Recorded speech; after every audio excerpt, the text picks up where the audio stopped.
दोस्तों, बिहार चुनाव में पहले चरण की वोटिंग से पहले बीजेपी को बड़ा झटका लग चुका है। बीजेपी के एक बड़े नेता, दलित समाज से आने वाले नेता ने आरजेडी का दामन थाम लिया है। तस्वीरें आप देख सकते हैं। तेजस्वी यादव और राबड़ी देवी, पूर्व सीएम राबड़ी देवी से मिले हैं ललन कुमार पासवान, जो कि दलित समाज से आने वाले बड़े नेता माने जाते हैं और पीरपैंती के मौजूदा विधायक भी हैं। बीजेपी से मौजूदा विधायक ललन पासवान अब आरजेडी में शामिल हो चुके हैं और उन्होंने लालटेन का हाथ थाम लिया है। लालटेन को अपने हाथ में थाम लिया है और जिस तरीके से ये तस्वीर सामने आई है, ये बहुत कुछ बयां कर रही है, क्योंकि अब पीरपैंती में बीजेपी को भयंकर नुकसान झेलना पड़ सकता है। ललन कुमार पासवान बड़े नेताओं में गिने जाते हैं, दलित समाज से आने वाले बड़े नेता हैं और जब उन्होंने 16 अक्टूबर को बीजेपी से इस्तीफा दिया था तो उस वक्त उन्होंने इस बात को कहा था कि बीजेपी में अब बड़े दलित नेताओं की शायद जरूरत नहीं रह गई है, क्योंकि पार्टी उन्हें उस तरीके का सम्मान नहीं दे रही है। दरअसल पीरपैंती से मौजूदा विधायक है ललन कुमार पासवान, जिनका टिकट इस बार काट दिया गया था, जबकि पिछली बार के चुनाव में उन्होंने 60,000 से ज्यादा वोटों से जीत दर्ज की थी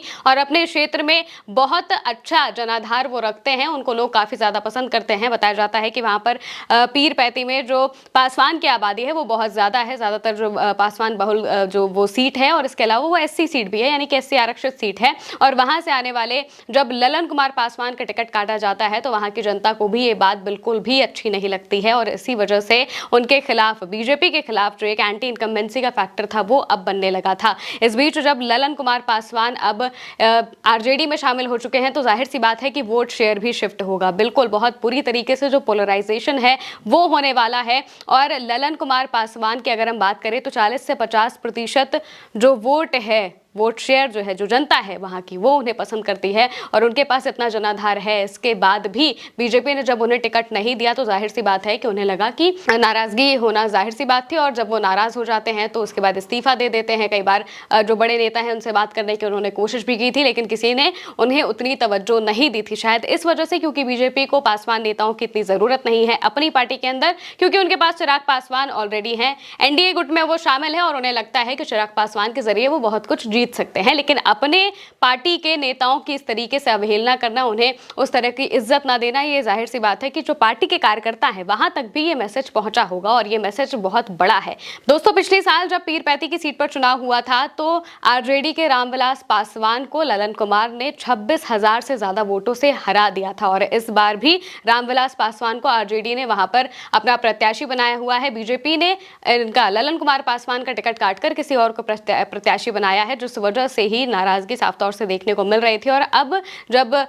दूसरी तरफ अगर देखा जाए तो ललन कुमार पासवान आरजेडी में शामिल हो चुके हैं तो वोट शेयर भी अच्छा खासा उधर शिफ्ट हो जाएगा, रामविलास पासवान के सपोर्ट में आ जाएगा, जिससे उनके जीतने के चांसेस बहुत ज्यादा बढ़ सकते हैं, क्योंकि पिछली बार उन्हें मात्र 26,000 वोटों से हार मिली थी और 26,000 एक बड़ा नंबर है, लेकिन 26,000 से अगर हार मिली थी और अगर उनको हम ललन पासवान को देख लेते हैं तो उनके पास बहुत बड़ा वोट शेयर है, 40 से 50% का, जो कि शिफ्ट हो सकता है, पार्टी के नाम पर भी शिफ्ट हो सकता है, क्योंकि आरजेडी लगातार महिलाओं को, दलितों को अपने साथ जोड़ने की कोशिश कर रही है और जिस तरह से आरजेडी में बड़े बड़े अलग अलग समाज के जो नेता है वो शामिल हो रहे हैं, ये भी दिखाता है कि वो सिर्फ मुस्लिम और यादव की पार्टी अब नहीं रही है। वो अपनी पार्टी में साफ तौर से अगर देखा जाए कि बहुत ज्यादा